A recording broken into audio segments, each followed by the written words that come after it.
हरे कृष्णा। प्रिय भक्तों, अश्विन माह के कृष्ण पक्ष में आने वाली इंदिरा एकादशी का बड़ा ही अद्भुत महत्व है। इस वर्ष यह पावन एकादशी बुधवार 17 सितंबर 2025 को पड़ रही है। यह एकादशी विशेष रूप से पितृ पक्ष में आती है और माना जाता है कि इस दिन व्रत करने से न केवल स्वयं के पापों का नाश होता है, बल्कि हमारे पूर्वजों को भी मोक्ष की प्राप्ति होती है। यही कारण है कि इसे अत्यंत कल्याणकारी और पितृ उद्धार करने वाली एकादशी कहा गया है। तो आइए आज के इस वीडियो में विस्तार से जानते हैं कि इंदिरा एकादशी का महत्व, व्रत विधि और पारण का सही समय। इस वर्ष 17 सितंबर 2025 बुधवार को इंदिरा एकादशी पड़ रही है, जो पितृ पक्ष के दौरान आती है। यह एकादशी अत्यंत महत्वपूर्ण है क्योंकि इसका पालन करने से व्यक्ति अपने पूर्वजों को मोक्ष दिला सकता है और उन्हें असीमित पुण्य फल अर्पित कर सकता है। चूंकि यह श्राद्ध पक्ष में आती है, इसीलिए इसका पालन शास्त्रों में बताई गई है।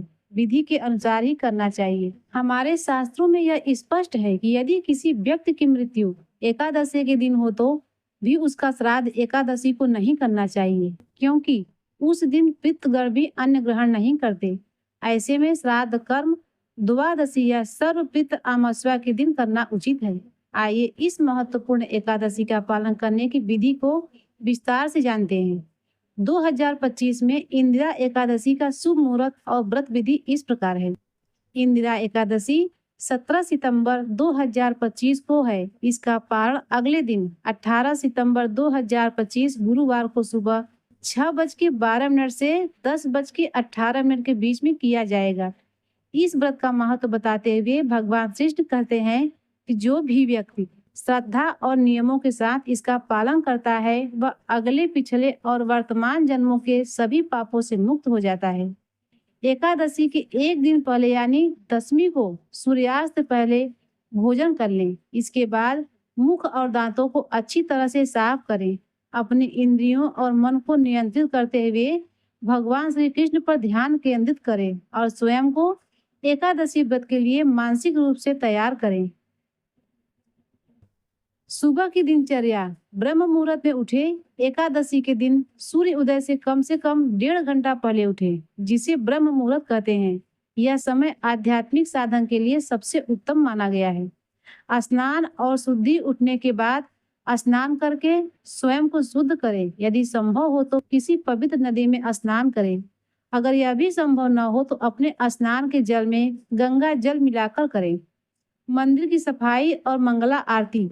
स्नान के बाद अपने घर के पूजा स्थान को साफ करें। अपने गुरु और श्री हरि का स्मरण करते हुए घंटी बजाकर भगवान को जगाएं। भोग और आरती। भगवान को जगाने के बाद उन्हें कोई भी मीठा पदार्थ अर्पित करें।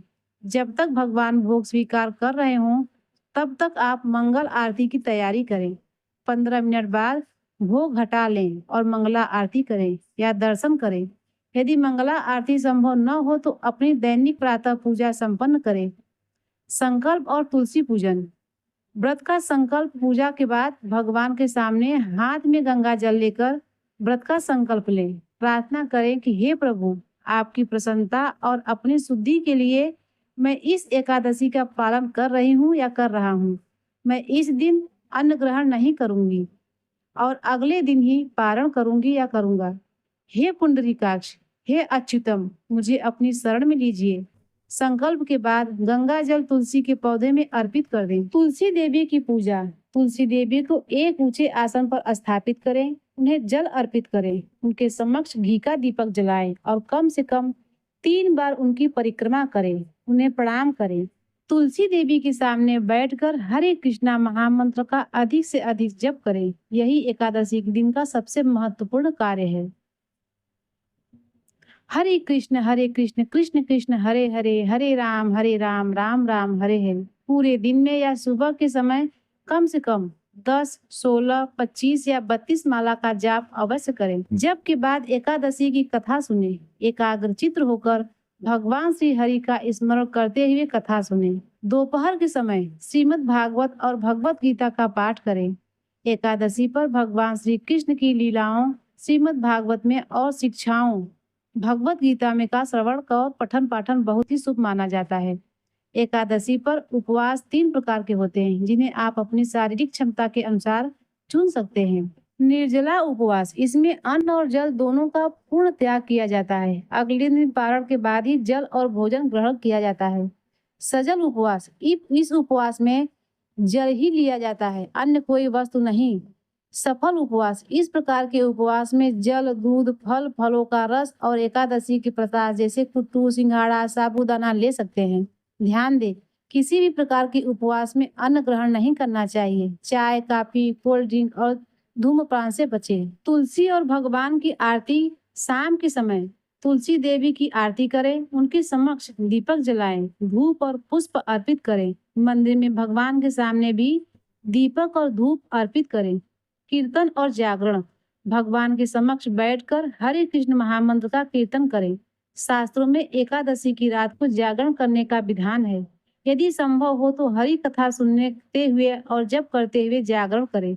यदि यह संभव न हो तो मोबाइल से दूर रहकर भगवान का स्मरण करते हुए विश्राम करें। ब्रह्मचर्य, दशमी, एकादशी और द्वादशी, इन तीनों दिनों तक ब्रह्मचर्य का पालन करना चाहिए। अगले दिन द्वादशी पर निर्धारित समय के भीतर ही व्रत का पारण करें।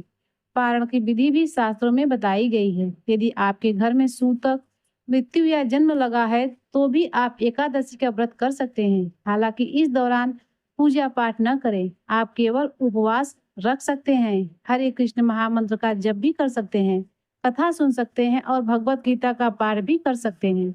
कभी कभी ऐसा होता है कि द्वादशी और त्रयोदशी या कोई अन्य साप्ताहिक व्रत जैसे गुरुवार या शुक्रवार का व्रत एक साथ आ जाता है। ऐसे में आप एकादशी का पारण करने के लिए एक चावल का दाना भगवान को अर्पित करें।